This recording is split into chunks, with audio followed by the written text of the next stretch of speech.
Si la question du jour.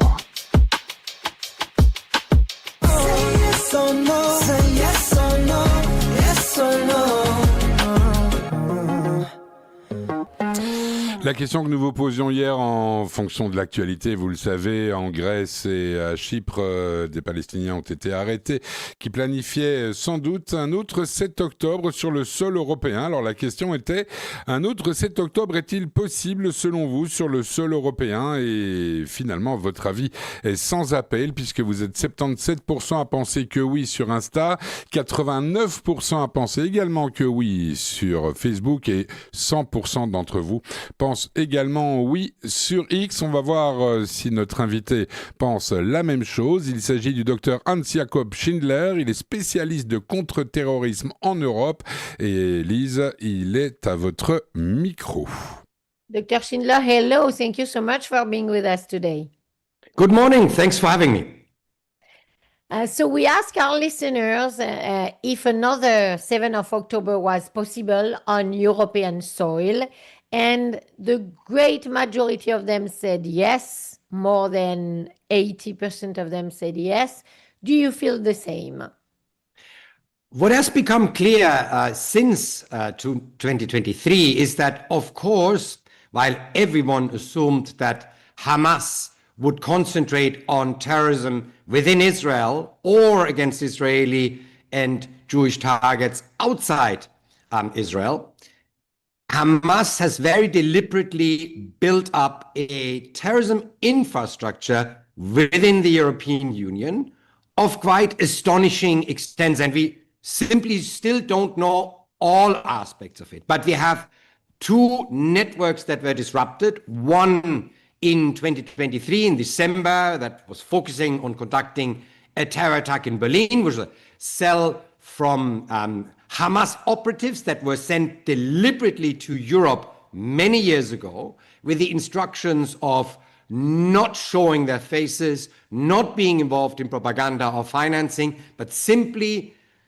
steadying their ability to stay in Europe, i.e. become European citizens, and wait for the day X. Do not communicate was the instructions by electronic means. Come twice a year to Beirut to get your instructions. And another network was disrupted in October, November 2025, 2 years later. Similar aspects. There are arms dumps. There were arms moving around in Europe. Again, they were preparing a terror attack. Sadly, again in Berlin, potentially because the German government stood and stands firmly with Israel. So there is an actual terrorism infrastructure emerging that Hamas did not build up after the 7th of October, but years before the 7th of October, with a clear intent, should the need arise, that they would conduct terror attack not against Israeli targets. In neither case was the Israeli embassy targeted, neither in 2023 nor in 2025. It was Jewish and German targets, i.e. an alleged attempt to bomb the Tempelhofer Feld, which is the old airport in Berlin, which is now a recreational area, which has no Jewish significance. Please, doctor. Alors, soyons clairs. Depuis 2023, tout le monde avait l'air de penser que le Hamas concentrerait ses forces sur sa bataille contre Israël. Et pourtant, non, ça n'est pas le cas. Il y a une infrastructure terroriste dans l'Union européenne. On ne sait pas encore exactement tous les détails dessus, mais il y a quand même déjà deux réseaux qui ont été mis à jour. Le premier était en 2023 et prévoyait une attaque terroriste à Berlin. Des représentants du Hamas avaient été envoyés en Europe depuis très longtemps déjà, c'était bien avant le 7 octobre. On leur avait intimé l'ordre de ne pas montrer leur visage, de ne pas faire de bruit, de ne pas être engagés dans la propagande, de rester discrets, de devenir des citoyens européens, de ne même pas échanger de messages électroniques pour ne pas risquer d'être pris et de venir tout simplement 2 fois par an à Beyrouth pour prendre leurs instructions. Après, le deuxième réseau, c'était celui qu'on a vu et qui a été mis à jour en octobre-novembre 2025. Et là, c'était des stocks d'armes et une attaque terroriste qui était prévue à Berlin, sans doute parce que l'Allemagne est effectivement un pays qui soutient et a soutenu Israël depuis des années. Et donc, je répète que tout ceci n'a pas été prévu et préparé après le 7 octobre, mais bien avant. Et dans le deuxième attentat dont on parle, alors que le premier parlait de cibles israéliennes et notamment des ambassades israéliennes sur le territoire européen, le deuxième ciblait des cibles juives et allemandes, et notamment l'ancien aéroport de Berlin. So you can go on. What was really discovered during the investigation, that's the reason why we do not yet know the full extent of the network, is that there were multiple arms dumps that Hamas had organized over the years in Europe. One, without a doubt, in Denmark, one that was discovered in Bulgaria, another one that remains undiscovered in Poland, and now a fourth one that was discovered in Vienna. That means, since we do not know the individuals who organized those arms dumps, that there are parts of the network that remain hidden. Individuals, logistic lines, because these weapons must come from somewhere, that are simply not yet discovered because they were not the individuals that were arrested. Those individuals were supposed to use those arms. Alors, je disais que malgré l'enquête, on ne sait pas tout exactement sur ces réseaux terroristes. Il y avait beaucoup de caches d'armes à travers l'Europe, une qui a été découverte au Danemark, une en Bulgarie, une qui a été découverte en Autriche à Vienne et une autre qui reste encore à découvrir en Pologne. Et la différence, c'est qu'aujourd'hui, on ne connaît pas les individus qui étaient ceux qui ont fait ces caches d'armes. On connaît seulement ceux qui étaient censés les utiliser et on ne connaît pas non plus la façon, la logistique exacte dont ces armes sont arrivées en Europe. It is quite frightening, Dr. Schindler, that to know that they were planning this in Europe for a long time. And do you think counter-terrorism in Europe is really prepared to those kinds of attacks? C'est assez inquiétant, à vrai dire, cette préparation et tous ces réseaux terroristes en Europe. Est-ce que vous croyez que le contre-terrorisme européen est prêt face à ces attaques?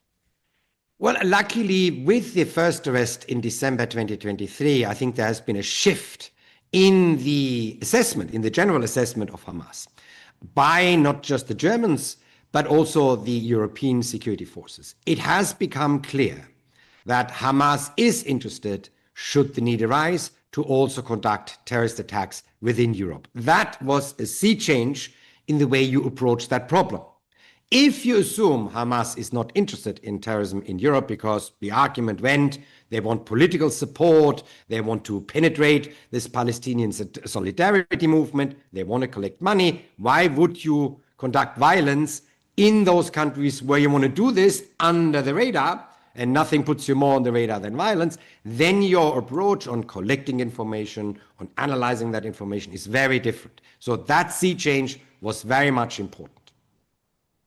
Alors, heureusement qu'il y a eu effectivement ces arrestations en 2023 parce que ça a véritablement changé la façon dont le contre-terrorisme européen voit le Hamas. Je vous parlais au début de l'idée que les gens avaient jusqu'à maintenant qu'ils étaient là surtout pour faire de la propagande ou pour récupérer de l'argent, mais que leurs principales attaques étaient destinées vers Israël. Il y a véritablement eu un changement énorme qui est à la fois donc en termes de renseignement et de prise de conscience en Europe, que oui, le Hamas veut attaquer des cibles en Europe et qu'il a préparé ça depuis longtemps. Et donc, effectivement, ça change complètement la façon dont les gens aujourd'hui envisagent le contre-terrorisme. A few days ago, we heard about in last month some people being arrested, Palestinians from Hamas in Greece and in Cyprus, and also they were linked to that network that you were talking about with Germany and Vienna. So it seems that even if we know they're existent for almost 3 years now, they continue.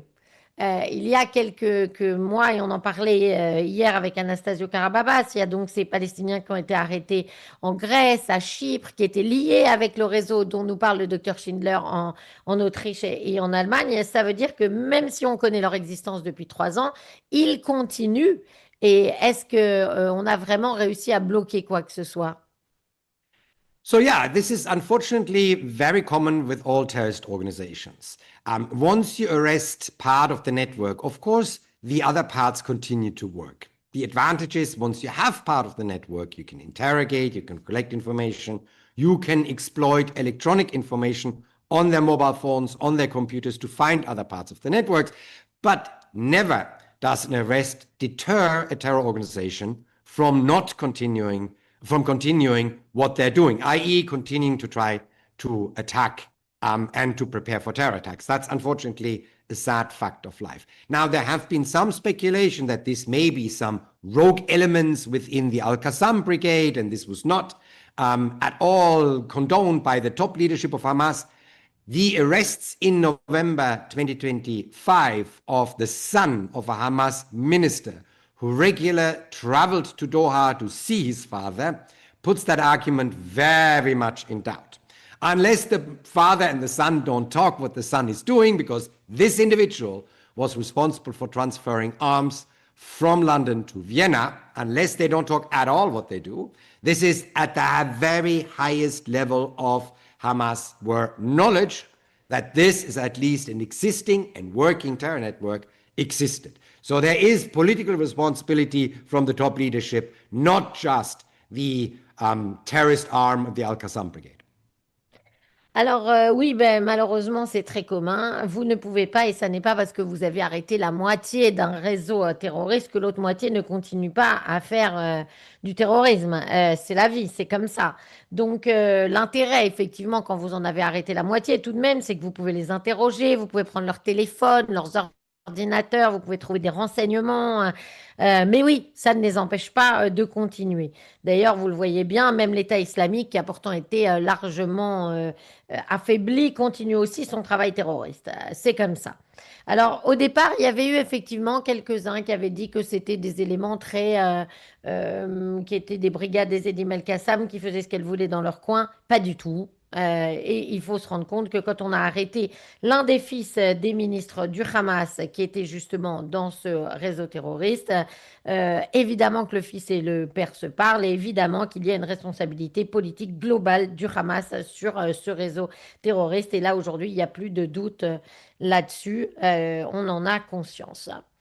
Let's hope that counter-terrorism will be enough efficient to alert and not to have so much terrorist attack in Europe. Merci beaucoup, Dr. Hans Jacob Schindler, spécialiste de contre-terrorisme en Europe, d'avoir été avec nous ce matin.